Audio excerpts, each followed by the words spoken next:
सदर प्रणाम। मैं हूं हिमांशु द्विवेदी और स्वागत है आपका हमारी खास पेशकश डिबेट एट 8 में। डिबेट एट 8 के तहत आज हमारा विषय है बेशर्म पर सियासत गर्म। शब्द बोलते हुए स्वयं में झिझक महसूस हो रही है, पर अब अगर इस पर सियासत गर्म है तो हम इस शब्द का इस्तेमाल करने से परहेज कैसे करें। ताज़ा मामला यह है कि फिल्म जगत के मशहूर सितारे शाहरुख खान की एक फिल्म लंबे अरसे के बाद रिलीज होने जा रही है। फिल्म का नाम है पठान।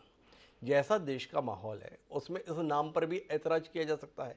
बहरहाल इस फिल्म के नाम पर अभी ऐतराज तो सार्वजनिक नहीं हुआ है, पर इस फिल्म का एक गाना इस समय रिलीज किया गया है और उस रिलीज के साथ ही बवाल शुरू हो गया है।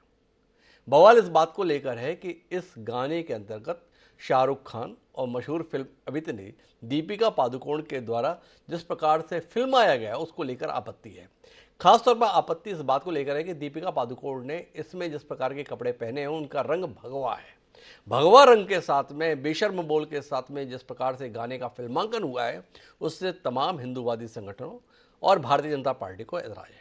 मध्य प्रदेश के गृह मंत्री नरोत्तम मिश्रा रहते भोपाल में है, लेकिन देश की राजनीति का एजेंडा सेट करते हैं।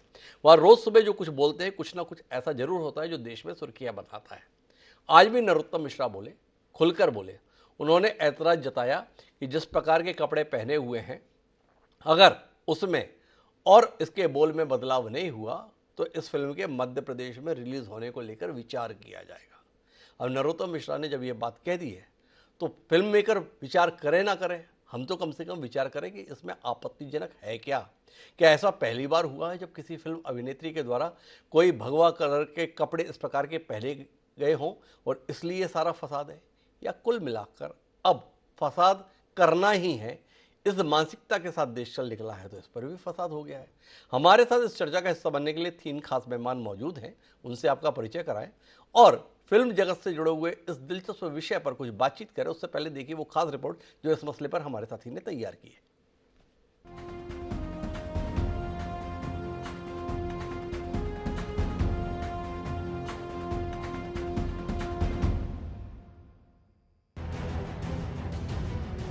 पठान फिल्म के बेशरम रंग गाने में दिखाए गए सीन पर नरोत्तम मिश्रा ने नाराजगी जताते हुए कहा कि फिल्म के गाने में वेशभूषा प्रथम दृष्टया बेहद आपत्तिजनक है।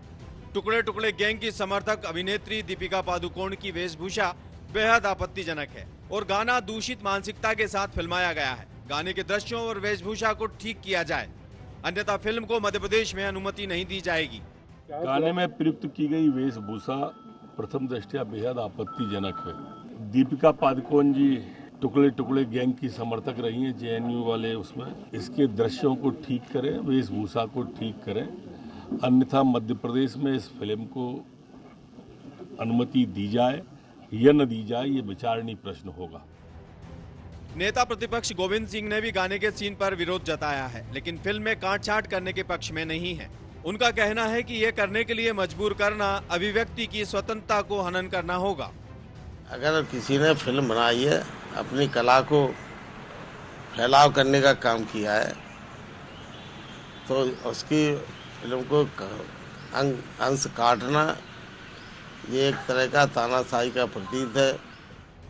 फिल्म के विरोध में बीजेपी विधायक रमेश मंदोला ने सबसे पहले विरोध जताया था। वहीं प्रदेश के डर के आईएएस नियाज खान भी फिल्म बाइकॉट के सपोर्ट में उतरे हैं। उन्होंने ट्वीट पर लिखा है कि मंत्री महोदय ठीक कह रहे हैं, मैंने पठान का गाना देखा है जो बेहद आपत्तिजनक है। हिंदू संगठनों ने फिल्म का बाइकॉट करने का ऐलान भी कर दिया है। ऐसे में यह मामला गरमाता नजर आ रहा है।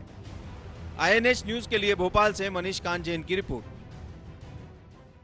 तो हर तरह से ऐतराज की बात है। अब ऐतराज किस बात पर है?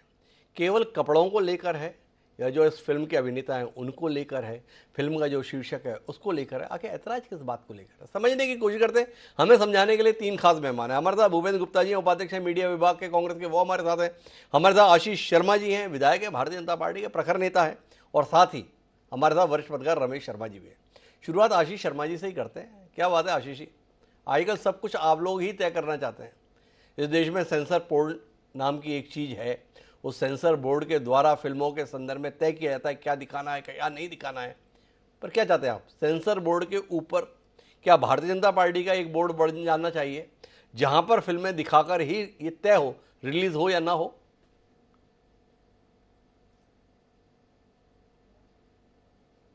जाती है किसी गाने के रूप में, किसी दृश्य के रूप में, किसी फिल्म के रूप में, तो वो समाज के स्वरूप को दिखाती है। और ये कोई पहली बार ऐसा नहीं हो रहा है कि किसी गाने पर, किसी फिल्म पर हमें आपत्ति है। इससे पहले भी भारत में अनेकों फिल्में बनी है और वो विवादों में फंसी है। जी। कोई अश्लीलता के मामले में फंसी है, कोई द्व्यर्थी संवादों के मामलों में फंसी है, कोई अत्यधिक हिंसा होने के नाम पर फंसी है, और किसमें किसी गलत चरित्र को गलत तरीके से दिखाया गया है, इसलिए विवादों में फंसी। जहां तक इस फिल्म का प्रश्न है, ये रिलीज होने वाली है 25 जनवरी को, जहां तक मुझे जानकारी है। और उसका जो गाना अभी रिलीज हुआ है, निसंदेह है उसकी जो भाव भंगिमा है वो कहीं न कहीं बहुत अश्लील है।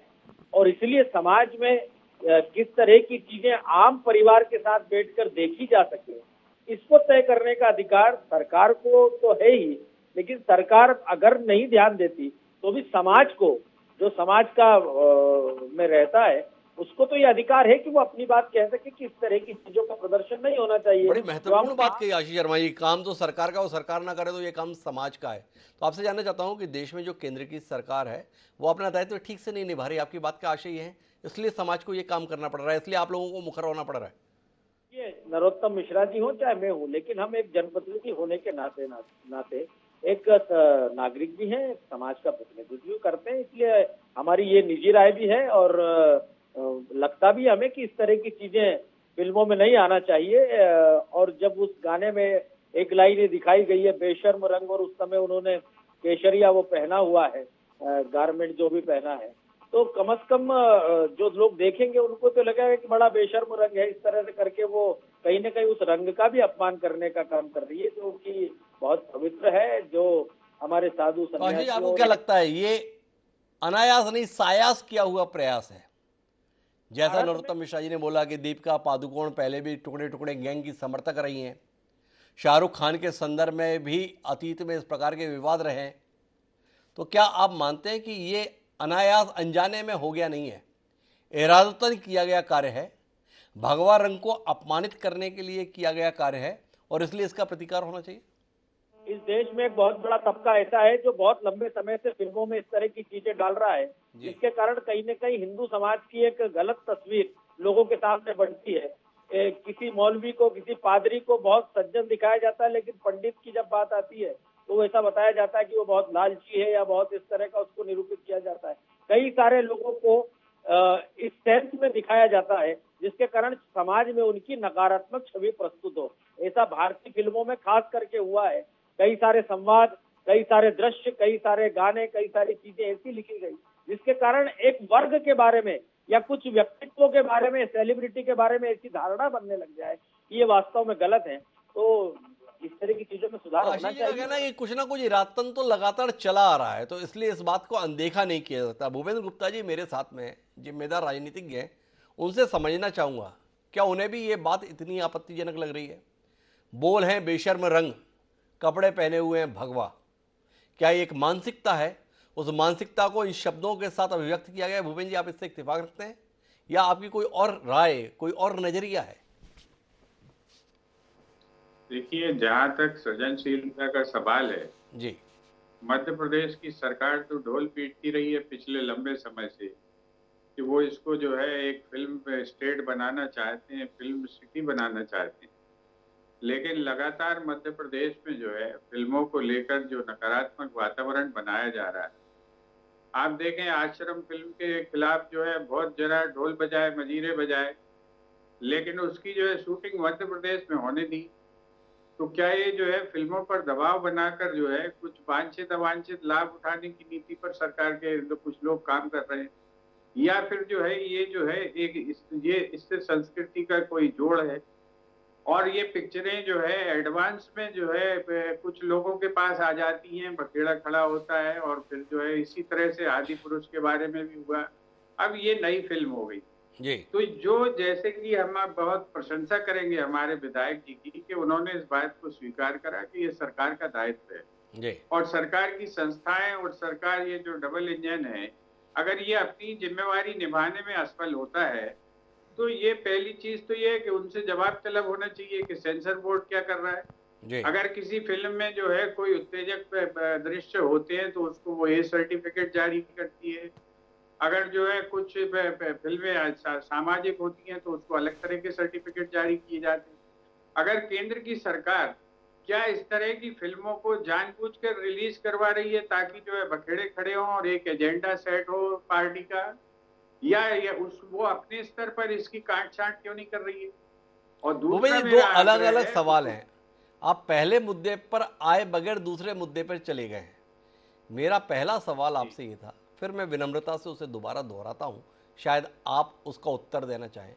क्या आपको भी ये गाना, ये बॉल, ये वेशभूषा आपत्तिजनक लगती है या नहीं लगती है? एक जिम्मेदार राजनीतिक दल से आप संबद्ध हैं, आपका नज़रिया समाज के विभिन्न वर्गों के नज़रिए को जानने में मददगार है। तो आपसे जानना चाहते हैं कि आपका कहना है कुछ आपत्तिजनक नहीं है, व्यर्थ का विवाद है, या आपको लगता है हाँ आपत्तिजनक तो है, अब इसका निदान कैसे हो इसके संदर्भ में आपका कोई नज़रिया?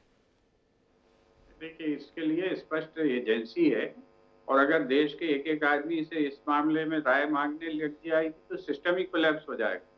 इसके लिए सेंसर बोर्ड बनाया गया है। सेंसर बोर्ड में जो है कई सदस्य होते हैं, एक सदस्य नहीं होता है, उसका एक चेयरमैन भी होता है। उनके बीच में डिस्कशन होता है, विमर्श होता है और वो सारे के सारे लोग भारतीय जनता पार्टी द्वारा अपॉइंटेड किए गए लोग हैं।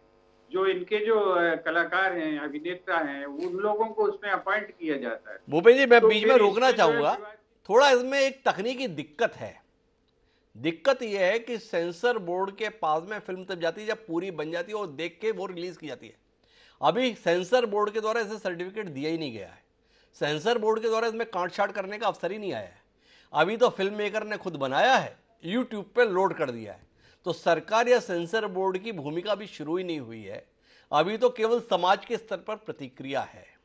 आप समाज के एक जिम्मेदार आदमी हैं, आपके विवेकशीलता के हम सब कायल हैं। ऐसे महत्वपूर्ण नाजुक मसले पर आप अपनी कोई भी राय देने से परहेज कर रहे हैं। क्या कारण है कि भूपेश जी को लग रहा है कि यार मेरी राय के विषय में बात मत करो, सरकार और बाकी के संदर्भ में बात करो? नहीं, मेरी अपनी राय है। जो है सेंसर बोर्ड पर इस पर कार्रवाई करनी चाहिए सरकार को। जी। इस तरह से जो है चीजें कैसे रिलीज हो रही हैं उनकी बिना अनुमति के। जो रेगुलेटरी अथॉरिटी है, अगर उस रेगुलेटरी अथॉरिटी की परमिशन के बिना अगर कोई चीज जो है बाजार में समाज में आ रही है तो पहला दायित्व तो उन पर कार्रवाई सरकार को करनी चाहिए। और सरकार अगर उन पर कार्रवाई करने में अक्षम है तो फिर बात अलग है। दूसरा मेरा निवेदन है कि हमारे जो है गृह मंत्री जी अत्यंत सजग व्यक्ति हैं। हर फिल्म को बारीकी से देखते हैं, उसकी कथा वस्तु को देखते हैं, उसके कथानक को देखते हैं, वस्त्रों को देखते हैं, परिधानों को देखते हैं। तो इनको जो है सेंसर बोर्ड में इनको मध्य प्रदेश की तरफ से जो है इनका नाम प्रस्तावित कर देना चाहिए, तो सारी फिल्मों का ये बखेड़ा खत्म हो जाएगा। भूपेश जी ने एक कमाल का सुझाव दिया, आशीष जी के लिए विचार का विषय होना चाहिए। नरोत्तम जी को वहां भेजेंगे तो शायद आशीष जी के लिए यहाँ जगह बने। तो भूपेश जी का ये कहना है भाई प्रदेश के गृह मंत्री का इन विषयों में बड़ी रुचि है तो उनको वहीं के दायित्व के संदर्भ में विचार किया जाए। बहरहाल मैं इस चर्चा को आगे बढ़ाता हूँ और रमेश शर्मा जी के पास चलता हूँ और रमेश जी से जानना चाहता हूँ कि क्या रमेश जी आप महसूस नहीं कर रहे हैं कि देश में इन दिनों एक और सेंसरशिप लागू करने की कोशिश चल रही है? जब भी कोई फिल्म आ रही है, खासतौर पर एक समुदाय विशेष के लोगों के द्वारा, तो उसे विवाद में लाने की कोशिश की जाती है और विवाद के माध्यम से उसके बायकॉट के लगातार आह्वान होते हैं, चाहे वो सलमान खान के संदर्भ में हो, आमिर खान के संदर्भ में हो और अब शाहरुख खान के संदर्भ में सिलसिला शुरू हो गया। क्या कहते हैं आप इस पूरे रुझान को लेकर? तो योजना पूर्वक ये दुष्प्रचार है कि किसी चेहरे को लेकर के, किसी वर्ग को लेकर के, किसी व्यक्ति को लेकर के कोई माहौल बनाया जा रहा है। भारत में ऐसा माहौल कभी नहीं बनाया और उसका एक उदाहरण मैं एक आपको बताता हूं। योजना पूर्वक हिंदू समाज को बदनाम करने का जो षड्यंत्र है, उसके तहत इस तरह की बातें होती हैं कि सलमान खान के खिलाफ है और शाहरुख खान के खिलाफ है। एक उदाहरण मैं हुमांशु जी से आपसे पूछना चाहता हूं, फिर विषय पे आता हूं। कश्मीर में प्रतिदिन हिंदू मारे जा रहे हैं, लेकिन कश्मीर के मुसलमान शाल लेकर के आते हैं और घंटी बजा करके बेचते हैं। तो अगर कोई जाति के विरुद्ध होता तो क्या वो इतनी हिम्मत कर सकते थे कि हिंदू बस्तियों में आए और घंटी बजा करके शाल बेचे?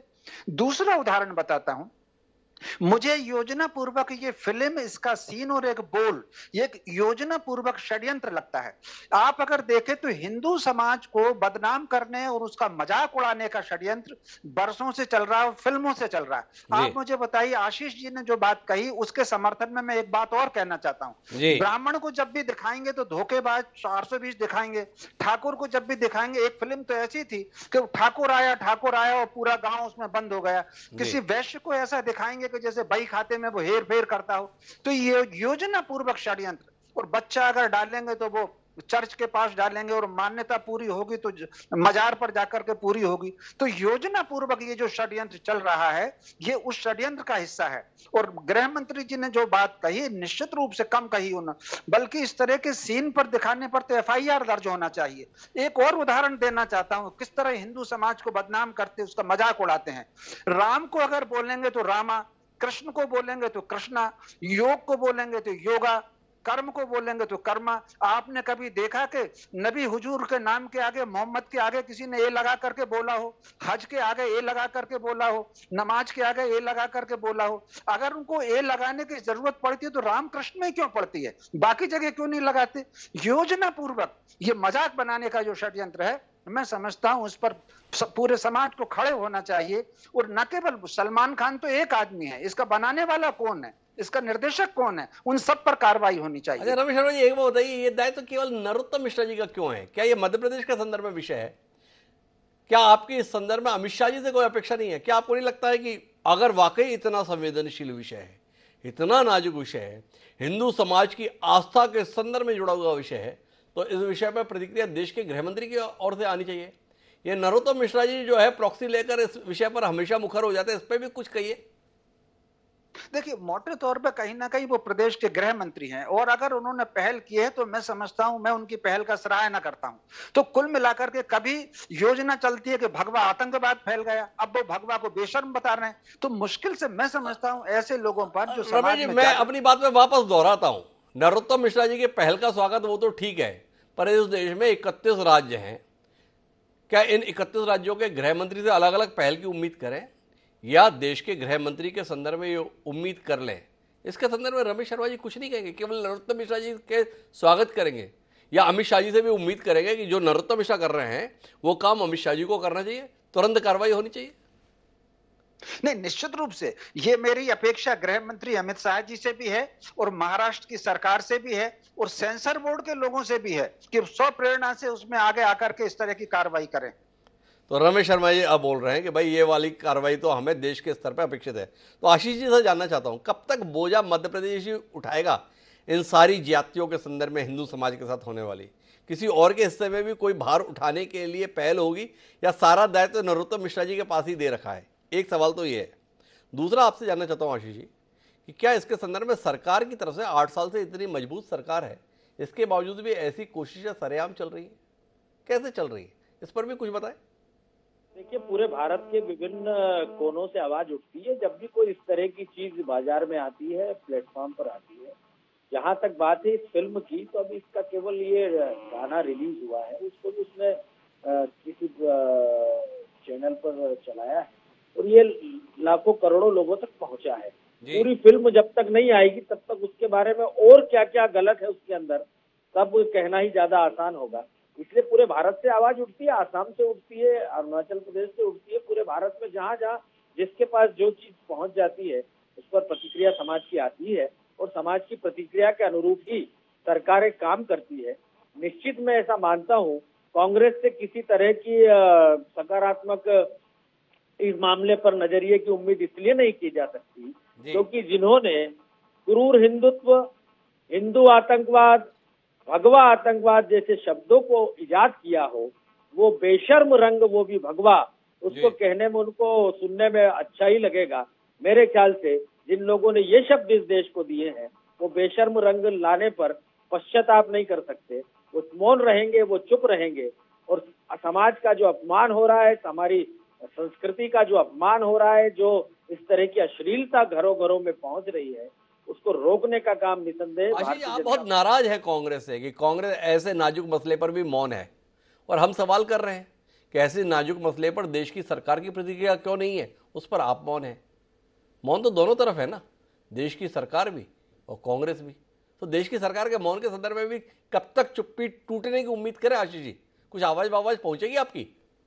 देखिए, जहां से कार्रवाई होना है वहां से होगी। मध्य प्रदेश के गृह मंत्री जी ने कहा है और मध्य प्रदेश के गृह मंत्री जी बहुत जिम्मेदार व्यक्ति हैं। इससे पहले भी कई सारे मौकों पर जब इस तरह की फिल्में, इस तरह के संवाद, इस तरह के दृश्य आए हैं तो मध्य प्रदेश ने भी अपनी प्रतिक्रिया दी और हमने कई फिल्मों को मध्य प्रदेश में बैन भी किया है। और इसलिए आने दीजिए, भी पूरी फिल्म केवल एक गाना है और उसमें इतनी आपत्ति है तो निसंदेह जब पूरे फिल्म के संवाद और कथानक हम देखेंगे तो हो सकता है कई और सारे विषय इस फिल्म से निकल कर आए। लेकिन मैं ऐसा मानता हूं कि इस जो त्वरित प्रतिक्रिया आई है इसके कारण निर्माता, निर्देशक जो भी इस फिल्म को बनाने वाले हैं निसंदेह इन चीजों को हटाएंगे। बहरहाल हम अपनी चर्चा को आगे बढ़ाते हैं, भूपेंद्र जी से इस पर नजरिया लेते हैं। हमारे दोनों पैनलिस्ट इस विषय पर एक राय है भूपेंद्र जी, एक सुनियोजित षड्यंत्र है हिंदू समाज के साथ। हिंदू समाज की मान्यताओं, हिंदू समाज की भावनाओं को ध्यान में रखकर जानबूझकर फिल्मों में ऐसे दृश्य गढ़े जाते हैं जिसमें उन्हें ठेस पहुंचे, उनको ओछा करके दिखाया जा सके, उन्हें उपहास का पात्र बनाया जाए। क्या आप इत्तेफाक रखते हैं एक सुनियोजित षड्यंत्र है और षड्यंत्र का प्रतिकार करने की जरूरत है? ये तो इत्तेफाक रखने वाली बात ही नहीं है। इसमें बड़ा प्रश्न ये है कि मध्य प्रदेश में आश्रम पर ऑब्जेक्शन लगाया गया जी, हल्ला मचा बहुत जी, हल्ला मचने के बाद वो तो रिलीज हो गई तो फिर इनका सेंसर बोर्ड क्या कर रहा है, इनकी केंद्र सरकार क्या कर रही है जी। इसके बाद इनने आदि पुरुष पर हल्ला मचाया और आदि पुरुष तो रिलीज हो गई तो ये बैठ के क्या कर रहे हैं, केवल बयानबाजी कर रहे हैं। इनकी जिम्मेवारी बयान देने के बाद खत्म हो जाती है जी। अगर देश में ये सब सुनियोजित षड्यंत्र का हिस्सा है तो सुनियोजित का मतलब ही है कि अपराध हो रहा है, तो उस अपराध के प्रति आपका वैधानिक नजरिया क्या है, इसको जरा स्पष्ट करें, ये सरकार बताए इन्होंने क्या कार्रवाई की वैधानिक, इस पर बयान दिया और ढपली बजाई और उसके बाद फ्री हो गए। ये इनकी जिम्मेवारी है, ये दायित्वपूर्ण जगह पर बैठे हुए लोग हैं। आप एक राज्य का शासन चला रहे हैं, आप देश का शासन चला रहे हैं। अगर एक सुनियोजित षड्यंत्र और अपराध हो रहा है, घटित हो रहा है, तो आप क्या कर रहे हैं? आप केवल जो है बयानबाजी कर रहे हैं। बड़े महत्वपूर्ण बिंदु को उठाया भूपेंद्र जी ने और रमेश शर्मा जी जैसे तटस्थ पत्रकार से इसमें जवाब की उम्मीद है। भूपेंद्र जी कह रहे हैं अगर सुनियोजित षड्यंत्र है तो सरकार कर क्या रही है? ऐसी मजबूत सरकार रहते हुए ये सुनियोजित षड्यंत्र को अपनाने में, करने में सफल हो रहे हैं, तो इसकी विफलता की जिम्मेदारी के संदर्भ में सरकार को कटघरे में खड़ा किया जाए कि नहीं किया जाए? क्या कहते हैं रमेश जी? नहीं, निश्चित रूप से इस मुद्दे पर अगर सरकार कार्रवाई नहीं करती, मेरी दृष्टि में सरकार भी कटघरे में खड़े होने लायक है। निश्चित रूप से केवल बयान तक बात ना रहे, इस पर एफआईआर दर्ज होना चाहिए और एफआईआर दर्ज होकर के उन पर कार्रवाई होना चाहिए। ये बात सही है कि जो भी सरकार, महाराष्ट्र में इस समय कुछ भी हो उसमें भाजपा सरकार में शामिल है, केंद्र में भाजपा है, मध्य प्रदेश में भाजपा है। निश्चित रूप से भाजपा से अपेक्षाएं दूसरे लोगों से ज्यादा होती हैं, इनको आगे बढ़कर के कार्रवाई करना चाहिए, एफआईआर दर्ज होनी चाहिए उस पर। नहीं, ये बात केवल इस बेशर्म रंग के संदर्भ में नहीं, आपने भी अपने पहले स्टेटमेंट में ये कहा था एक सुनियोजित षड्यंत्र चलता चला आ रहा है। आशीष जी भी बता रहे सुनियोजित षड्यंत्र चलता चला आ रहा है। तो 8 साल से तो देश में सभी के हित का दावा करने वाली, लेकिन हिंदुओं के संदर्भ में उनकी आन बान शान की रक्षा करने वाली सरकार है। इसके बावजूद भी अगर दो जिम्मेदार पैनलिस्ट कहेंगे एक सुनियोजित षड्यंत्र चला आ रहा है, तो ऐसे लोगों के रहते हुए सुनियोजित षड्यंत्र चल पाए, ये अपने आप में सवाल उठाता है। रमेश जी क्या कहते हैं इस पर? नहीं, निश्चित रूप से कहीं ना कहीं सरकार को इस पर सख्त होना चाहिए और आपकी भाषा में कहूं तो मेरी दृष्टि में सरकार को भी कटघरे में इस मुद्दे पर खड़ा किया जाना चाहिए। लेकिन कई बार सरकार की एक सीमा होती है और षड्यंत्रकारी इतने प्रबल होते हैं कि सरकार भी कई बार खुद को असहाय सा महसूस करती है। आप कल्पना कर सकते हैं, जो लोग एक आतंकवादी के लिए 12 बजे रात को खुलवा सकते हैं कोर्ट और बाद में नारे लगाते हैं कि हम शर्मिंदा हैं और कैसे जिंदा हैं, तो इस तरीके से माहौल होता है चारों तरफ, तो कई बार सरकार को भी थोड़ा संकोच करना पड़ता है। तो कुल मिला के अगर हम बातचीत के मर्म पर पहुंचे तो दो किस्म की राय निकल के आ रही है। एक तो ये कि ऐसा समाज का बड़ा तबका महसूस करता है कि फिल्म निर्माता इरादतन हिंदू समाज की मान्यताओं को ठेस पहुंचाने वाले कारनामों को लगातार अंजाम दे रहे हैं, और दूसरा इस बात पर क्षुब्धता है कि एक दमदार सरकार होते हुए भी ऐसे कारनामे लगातार जारी हैं। क्या सरकार को समय रहते इस पर कदम नहीं उठाने चाहिए? एक दूसरा ये कि कहीं इन कारनामों को विवाद का मुद्दा बनाकर अपनी राजनीति चमकाने की कोशिश तो नहीं की जा रही है? इस पर भी विचार किया जाना चाहिए। क्या सरकार में बैठे हुए लोगों का काम किस अभिनेत्री ने कौन से कपड़े पहने, कौन से बोल बोले, ये देखना है, या उनके अपने प्रदेश में कानून व्यवस्था की क्या हालत है, इस पर भी ध्यान देना है? विचार का विषय है। बहरहाल आप तीनों मेहमानों का बहुत बहुत धन्यवाद हमारे साथ इस चर्चा का हिस्सा बनने के लिए। समय है अब एक छोटे से ब्रेक का। ब्रेक पर जाएंगे और उसके बाद खबरों के सिलसिले को जारी रखेंगे, लेकिन मुझे अब दीजिए इजाजत।